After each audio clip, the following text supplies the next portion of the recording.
किसी दूर दराज के गांव में एक बूढ़ा शिकारी रहता था। वह बहुत गरीब था और अपनी रोजी रोटी के लिए जंगल में शिकार किया करता था। एक दिन वह जंगल में गया और शिकार के लिए जाल बिछा दिया। थोड़ी देर बाद अचानक एक सारस उस जाल में फंस गया। जब शिकारी उसे पकड़ने आगे बढ़ा तो सारस दर्द भरी आवाज में बोला, ए शिकारी, मैं कोई मामूली पक्षी नहीं हूं। मैं सारसों का सरदार हूं। अगर तुम मुझे आजाद कर दोगे तो मैं तुम्हारी हर इच्छा पूरी कर दूंगा। शिकारी हैरान रह गया। सारस ने आगे कहा, जो पहाड़ तुम्हें दूर दिखाई दे रहा है उसके पीछे मेरा घर है। जिससे भी पूछोगे वह तुम्हें मेरे घर का रास्ता बता देगा। शिकारी कुछ देर सोच में पड़ा। उसने सोचा, अगर यह सच हुआ तो मेरी जिंदगी बदल सकती है। आखिरकार उसने दया दिखाते हुए सारस को आजाद कर दिया। अगले दिन इनाम लेने के लिए शिकारी सारस के घर की तरफ चल पड़ा। रास्ता बहुत लंबा और थकाने वाला था। चलते चलते उसे एक चरवाहा दिखाई दिया।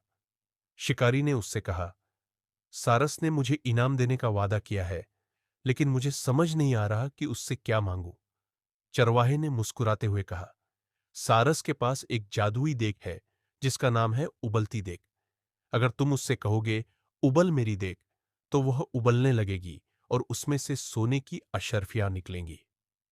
शिकारी ने चरवाहे का शुक्रिया अदा किया और आगे बढ़ गया। कुछ देर बाद वह सारस के घर पहुंचा। उसने अदब से सलाम किया। सारस बोला, क्या तुम इनाम लेने आए हो? बोलो, क्या चाहिए तुम्हें? शिकारी ने कहा, मुझे तुम्हारी उबलती देग चाहिए। सारस कुछ देर सोच में पड़ा। फिर उसने जादुई देग शिकारी को दे दी।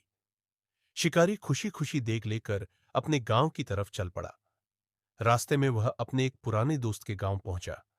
थकावट की वजह से उसने सोचा कि थोड़ी देर यहीं आराम कर ले। खाना खाने के बाद उसने दोस्त से कहा, मैं बहुत थक गया हूं, थोड़ा सोना चाहता हूं। तुम मेरी देग का ख्याल रखना, लेकिन ध्यान रहे, उबल मेरी देग, कभी मत कहना।